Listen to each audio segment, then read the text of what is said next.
Degree ഇല്ലേ? ഇനി tension വേണ്ട. അംഗീകൃത യൂണിവേഴ്സിറ്റികളിൽ നിന്നും ഓൺലൈനായിട്ട് വീട്ടിലിരുന്നു കൊണ്ടോ ജോലി ചെയ്തുകൊണ്ടോ ചുരുങ്ങിയ സമയത്തിനുള്ളിൽ BA, BCom, BBA, BSW എന്നീ ഡിഗ്രി കോഴ്സുകൾ നിങ്ങൾക്ക് ചെയ്യാം ബാസ് സ്റ്റഡി സെന്ററിലൂടെ. BAS study center, corporate office, G3104, JNIS, Kaloor, Kochi 682017.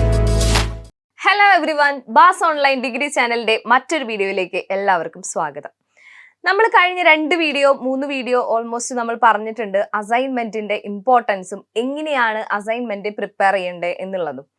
എന്നിട്ടും ഒരുപാട് സ്റ്റുഡൻസിന് ചില ഡൗട്ടുകൾ ഇനിയും ബാക്കി നിൽക്കുകയാണ്. അപ്പൊ ആ ഡൗട്ട് ക്ലിയർ ചെയ്യാൻ വേണ്ടിയിട്ടാണ് നമ്മൾ ഇങ്ങനെ ഒരു വീഡിയോ ചെയ്യുന്നത്.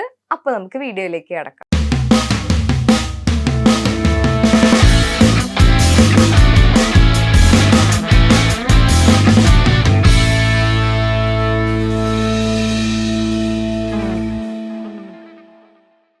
IGNOU university January batch register ചെയ്ത എല്ലാ സ്റ്റുഡൻസിനും അസൈൻമെന്റിന്റെ സബ്മിറ്റ് ചെയ്യേണ്ട ഒരു ടൈമാണ് ഇപ്പോൾ. അപ്പോൾ ഓൾമോസ്റ്റ് എല്ലാ സ്റ്റുഡൻസും എഴുതി തുടങ്ങിയിട്ടുണ്ടായിരിക്കും ഞാൻ വിചാരിക്കുന്നു. അപ്പോൾ നിങ്ങൾക്ക് മുമ്പിൽ അസൈൻമെന്റ് എഴുതേണ്ട ഒരു മോഡലുമായിട്ടാണ് ഞാൻ വന്നിരിക്കുന്നത്. അപ്പോൾ നമുക്ക് ഏതൊക്കെ പേജ് എങ്ങനെയൊക്കെയാണ് അറേഞ്ച് ചെയ്യേണ്ടതെന്ന് നമുക്ക് ഡീറ്റെയിൽ ആയിട്ട് നോക്കാം. അപ്പോൾ അസൈൻമെന്റിന്റെ ഒരു മോഡലാണ് നമുക്ക് ഇതിൽ ഞാൻ വളരെ സിമ്പിൾ ആയിട്ടാണ് എഴുതിയിട്ടുള്ളൂ. അസൈൻമെന്റ് കംപ്ലീറ്റഡ് അല്ല, ജസ്റ്റ് നിങ്ങൾക്ക് ഒരു മോഡൽ കാണിച്ചു തരാൻ വേണ്ടി മാത്രം നമ്മൾ പ്രിപ്പയർ ചെയ്തതാണ്. അപ്പോൾ ഇത് നമ്മൾ ഫ്രണ്ട് പേജുകളും കാര്യങ്ങളും മാത്രം ഇതിൽ ഫോളോ അപ്പ് ചെയ്യുക. ബാക്കി അസൈൻമെന്റ് എഴുതുന്നതൊക്കെ നിങ്ങളുടേതായ രീതിയിൽ എഴുതാൻ ശ്രമിക്കണം. അപ്പൊ നമുക്ക് അസൈൻമെന്റിന്റെ ഫ്രണ്ട് ഷീറ്റ് എന്ന് പറയുന്നത് നമുക്ക് ഇവാലുവേഷൻ ഷീറ്റ് ആണ്.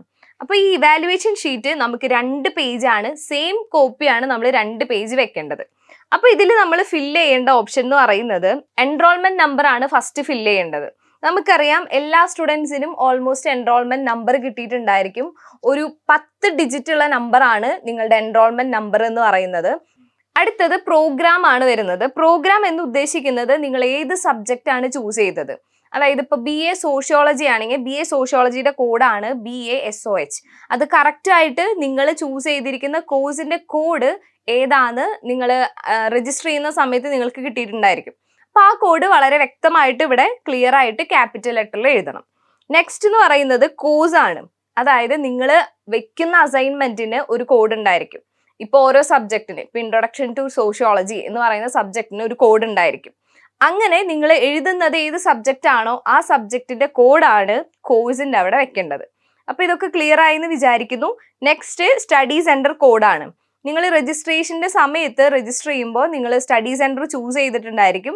ആ സ്റ്റഡി സെന്ററിന് ഒരു കോഡ് ഉണ്ടായിരിക്കും. ആ കോഡാണ് ഇവിടെ എഴുതേണ്ടത്. ബാക്കി സെക്ഷൻ ഒന്നും നിങ്ങൾ ഫില്ല് ചെയ്യേണ്ട കാര്യമില്ല. അത് നിങ്ങളുടെ റീജിയണൽ സെന്ററും സ്റ്റഡി സെന്ററും ഫില്ല് ചെയ്യേണ്ടതാണ്. അപ്പോൾ ഇത്ര മാത്രമാണ് നിങ്ങൾ ഇതിൽ ഫില്ല് ചെയ്യേണ്ടത്. ഇതിന്റെ സെയിം കോപ്പി തന്നെയാണ് സെക്കൻഡ് പേജിൽ വെക്കേണ്ടത്. ഈ സെക്കൻഡ് പേജ് ഞാൻ ഫില്ല് ചെയ്തിട്ടില്ല, നിങ്ങൾ ഫില്ല് ചെയ്യണം. നേരത്തെ ഈ പേജിലുള്ള പോലെ തന്നെ ഇവിടെ ഫില്ല് ചെയ്യണം. ഫസ്റ്റ് പേജും സെക്കൻഡ് പേജും നമ്മൾ കംപ്ലീറ്റ് ചെയ്തു. തേർഡ് പേജ് എന്ന് പറയുന്നത് സ്റ്റുഡൻസിന്റെ ഡീറ്റെയിൽസ് ആണ്. സ്റ്റുഡൻസിന്റെ ഡീറ്റെയിൽസ് മെയിൻ ആയിട്ട് നമുക്ക് ഇതിൽ കാണാം. എൻറോൾമെന്റ് നമ്പർ നേരത്തെ പറഞ്ഞ പോലെ 10 ഡിജിറ്റുള്ള നമ്പർ ആണ്. അത് ക്ലിയർ ആയിട്ട് തെറ്റാതെ നിങ്ങൾ എഴുതണം. സെക്കൻഡ് നെയിം എഴുതണം. നെയിം ക്യാപിറ്റൽ ലെറ്ററിൽ വളരെ വ്യക്തമായിട്ട് അതും എഴുതണം. അതിനുശേഷം അഡ്രസ്സ് ക്ലിയർ ആയിട്ട് എഴുതാം. അത് കഴിഞ്ഞിട്ട് പ്രോഗ്രാം ടൈറ്റിൽ കൊടുത്തിട്ടുണ്ട്. അപ്പൊ നേരത്തെ ഫ്രണ്ടിൽ എഴുതിയ പോലെയല്ല, കുറച്ച് എക്സ്പ്ലെയിൻ ചെയ്ത് ഇവിടെ എഴുതണം. BA സോഷ്യോളജി ആണെങ്കിൽ BA സോഷ്യോളജി, ഹോണേഴ്സ് ആണോ ജനറൽ ആണോ എന്നുള്ളത് നിങ്ങൾ സ്പെസിഫൈ ചെയ്ത് എഴുതണം. അത് നിങ്ങൾക്ക് അറിയാലോ, ഓരോരുത്തർക്ക് അറിയാം. അപ്പൊ അത് ഏതാന്ന് വെച്ചാൽ അതും മെൻഷൻ ചെയ്യണം. ഞാനിവിടെ മെൻഷൻ ചെയ്തിട്ടില്ല, നിങ്ങൾ അത് മെൻഷൻ ചെയ്യണം. നെക്സ്റ്റ് വരുന്നത് കോഴ്സ് ടൈറ്റിൽ ആണ്. അതായത് നിങ്ങൾ ഏത് സബ്ജക്റ്റിന്റെ അസൈൻമെന്റ് ആണോ എഴുതുന്നത് ആ സബ്ജക്റ്റിന്റെ പേര് വളരെ വ്യക്തമായിട്ട് ഡീറ്റെയിൽ ആയിട്ട് എഴുതണം. പിന്നെ വരുന്നത് കോഴ്സ് കോഡാണ്. നമ്മൾ ഫ്രണ്ടിൽ എഴുതിയ അതേ കോഴ്സ് കോഡ് തന്നെയാണ് ഇവിടെ എഴുതേണ്ടത്. അത് കഴിഞ്ഞ് റീജിയണൽ സെന്റർ കോഡ് ഉണ്ട്.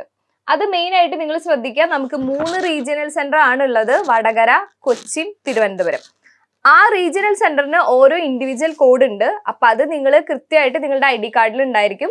അത് വളരെ വ്യക്തമായിട്ട് അവിടെ എഴുതണം. പിന്നെ നേരത്തെ പറഞ്ഞ പോലെ തന്നെ സ്റ്റഡി സെന്ററിന്റെ കോഡ് എഴുതണം. സ്റ്റഡി സെന്ററിന്റെ കോഡ്, കോളേജിന്റെ പേര് ഡീറ്റെയിൽ ആയിട്ട് വൃത്തിയായിട്ട് എഴുതാം. പിന്നെ കോമൺ ആയിട്ട് പറയുന്ന പോലെ നിങ്ങളുടെ ഫോൺ നമ്പർ, മെയിൽ ID, നിങ്ങൾ സബ്മിറ്റ് ചെയ്യുന്ന ഡേറ്റ്, സിഗ്നേച്ചർ, ഇതൊക്കെയാണ് ഈ ഷീറ്റിൽ മെയിൻ ആയിട്ട് ഫില്ല് ചെയ്യേണ്ടത്.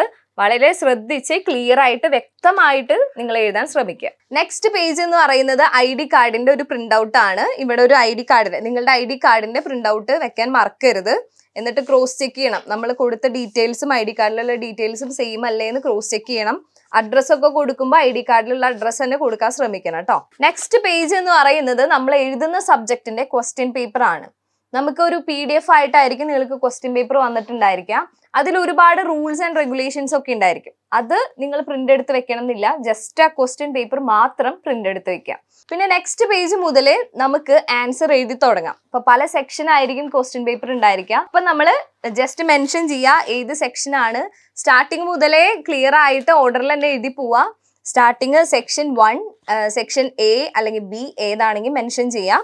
ക്വസ്റ്റ്യൻ നമ്പർ 1 ക്വസ്റ്റ്യൻ വീണ്ടും റിപ്പീറ്റ് ചെയ്ത് എഴുതേണ്ട കാര്യമില്ല, ആൻസേഴ്സ് ആയിട്ട് എഴുതി പോവാം. അങ്ങനെ ഡീറ്റെയിൽ ആയിട്ട് ആൻസർ എഴുതാം.